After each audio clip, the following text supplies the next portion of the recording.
Quando se soltam balões, as pessoas se confundem pensando que é um OVNI, quando realmente é por não saber que alguém em algum lugar soltou um balão.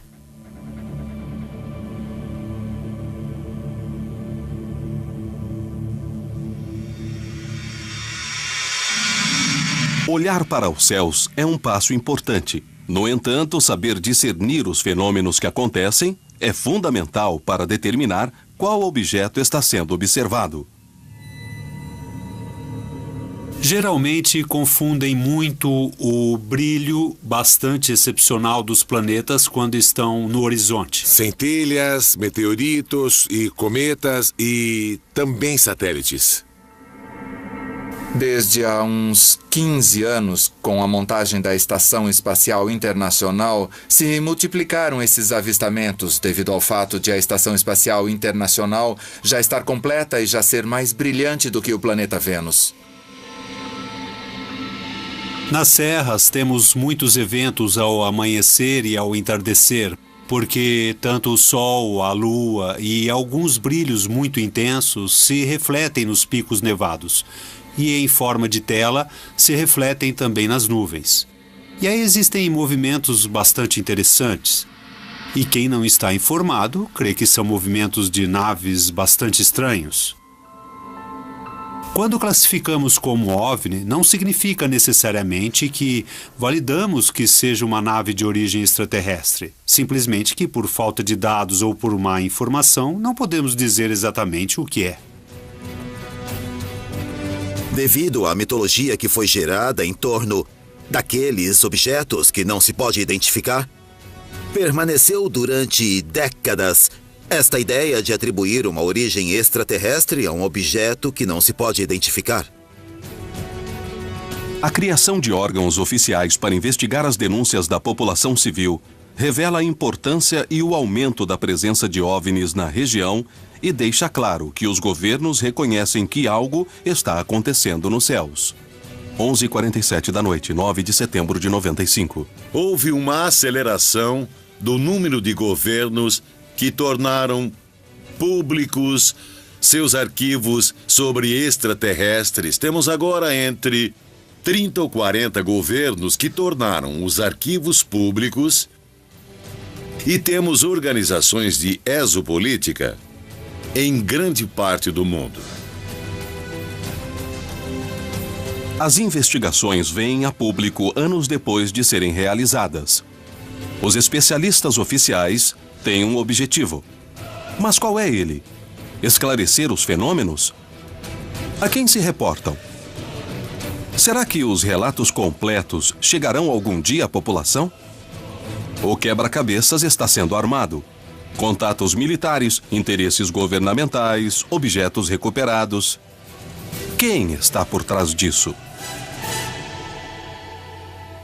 No final da década de 90, aconteceram alguns dos casos mais famosos dos avistamentos de OVNIs em toda a história da América Latina. Linda! Seu sorriso é incrível! É um tratamento. Centenas de gravações, milhares de testemunhas, situações inexplicáveis. Tudo isso se refere aos avistamentos de OVNIs no mundo todo e, em especial, na América Latina.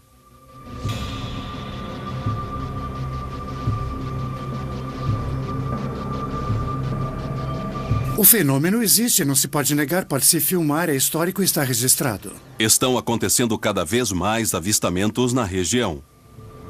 Centenas de testemunhas veem e gravam os mesmos fenômenos em diferentes lugares, confirmando que se trata de uma realidade que está em nossos céus. O sigilo dificilmente é evitado pelos investigadores, especialmente quando diferentes órgãos começam a atuar. Quanto maior é o caso, maior é o esforço das pessoas em detratá-lo. Quanto mais impactantes, mais as pessoas se esforçam para derrubar. Embora na década de 90 os civis levantassem as câmeras para os céus para caçar luzes e objetos, ocorreu um caso no estado brasileiro de Minas Gerais que deixou um sabor estranho na história dos avistamentos no continente. Para alguns, tratou-se do caso mais importante da história. Para outros, foi um exagero. Mas existe uma terceira posição. O caso Varginha segue sendo o segredo militar mais bem guardado do Brasil. 20 de janeiro de 96, cidade de Varginha, Minas Gerais, Brasil. Varginha era, até esse momento, uma cidade tranquila, pequena, e seus habitantes conheciam o fenômeno dos OVNIs como em qualquer outra região do planeta. Mas, a partir desse dia, tudo mudaria para sempre. Sem dúvida nenhuma, um dos mais bem documentados e pelo maior número de pessoas que já participou de uma única investigação ufológica em todo o mundo. O sul de Minas Gerais é considerado, no mundo, uma das regiões de maior índice de aparições. No entanto, são relatos, são registros que precisam ser bem estudados, passarem por uma filtragem, para que saibamos se realmente são fenômenos ainda não explicados ou fenômenos naturais e artificiais conhecidos. Tudo começou quando 3 jovens caminhavam de volta para suas casas. Eram umas 4 e pouco, mais ou menos. Aí a gente descendo por um caminho, eu fiquei meio com medo de descer naquele caminho. Aí aconteceu da gente, né, avistar lá uma coisa estranha, que eu não sei o que era. Já a primeira coisa, a reação que eu já tive foi correr. Falei, vamos embora, porque, né, você não sabe se é bom, você não sabe se é ruim, você não sabe se vai fazer alguma coisa com você.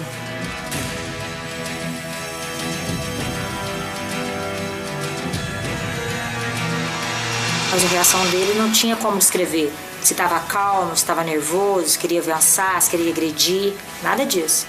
Ele permaneceu lá e olhou para nós. E nós aqui corremos, claro, né? Porque sem saber o que estava vendo.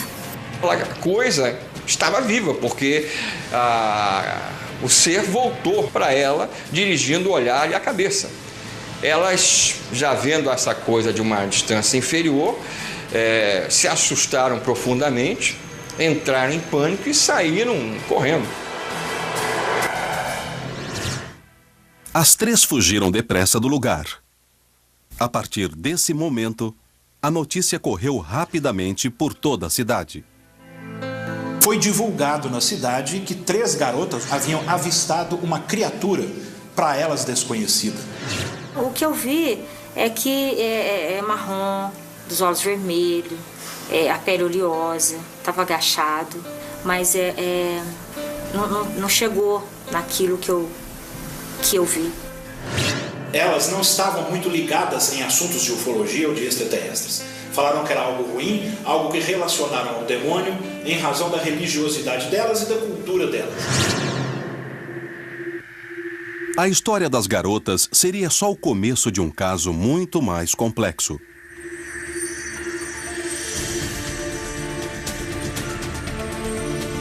Em meio à paranoia, as forças públicas começaram a atuar. Desceram um barranco, entraram numa mata e capturaram uma das criaturas com uma rede usada para capturar cachorro louco. Depois, na parte da tarde, às 6 da tarde, também consta da história que 2 policiais haviam feito uma segunda captura, que um desses corpos havia passado pelos 2 hospitais da cidade e depois, na manhã seguinte, transferidos para o exército em Três Corações. Enfim, tudo isso consta realmente da história, mas não há nenhuma prova cientificamente aceitável para que nós tenhamos isso como absoluta verdade. Um deles, chamado Marco Lixerese, sentado no banco do passageiro, quase atropelou uma criatura que nós supomos que seja a segunda, a observada pelas meninas, atravessando uma rua. Freia-se o carro, Marco Lixerese sai do carro, entra no mato, captura a criatura com as suas próprias mãos, sem usar luva, sem nenhum tipo de proteção. Ele não tinha sido avisado, ninguém tinha sido avisado da periculosidade que poderia haver nisso. Coloca a criatura no seu colo e dirige para o hospital, que fica no centro de Varginha. Marco Lixerese faleceu cerca de 3 semanas depois de infecção generalizada de septicemia.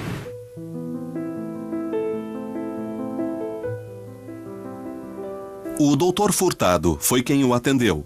Ele nos diz como foi esse momento.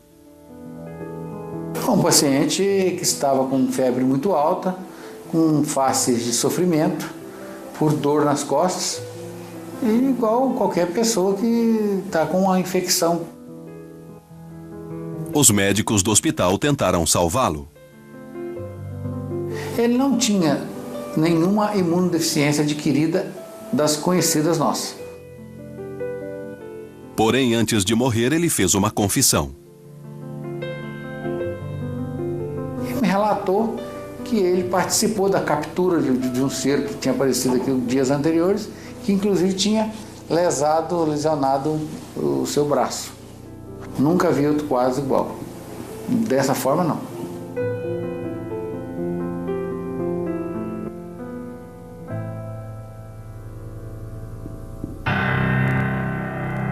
Acredita-se que nesse dia foram capturadas 3 criaturas em Varginha.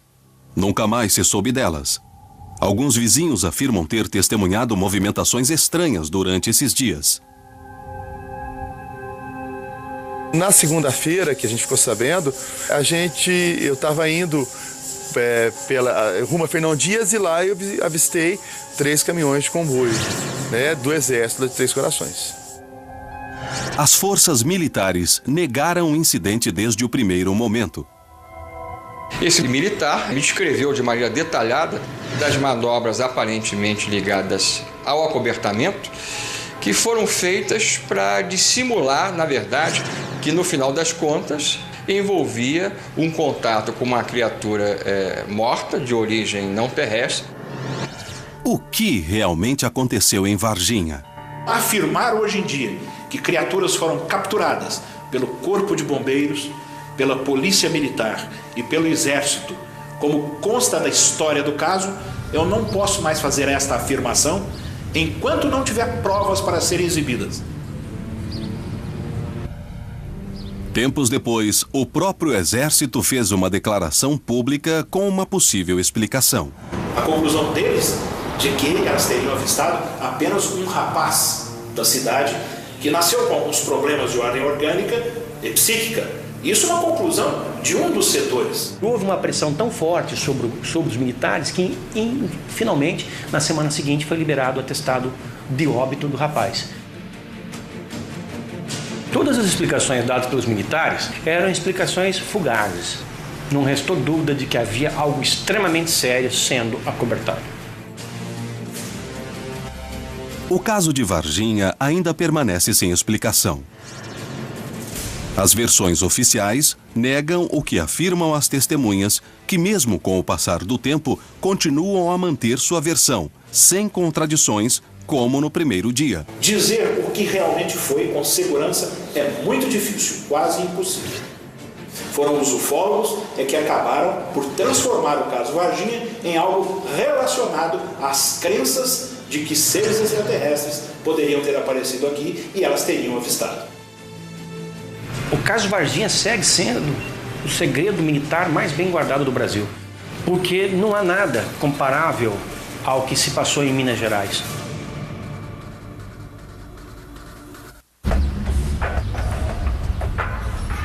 Os casos se acumulam na história da América Latina.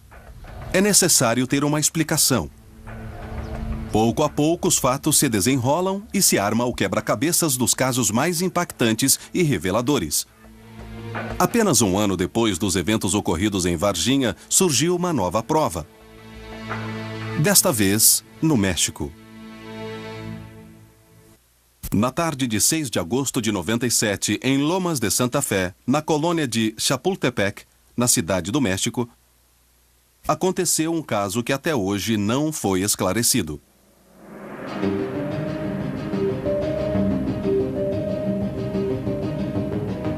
Chegou um vídeo com uma carta anônima, com um nome, porém, falso.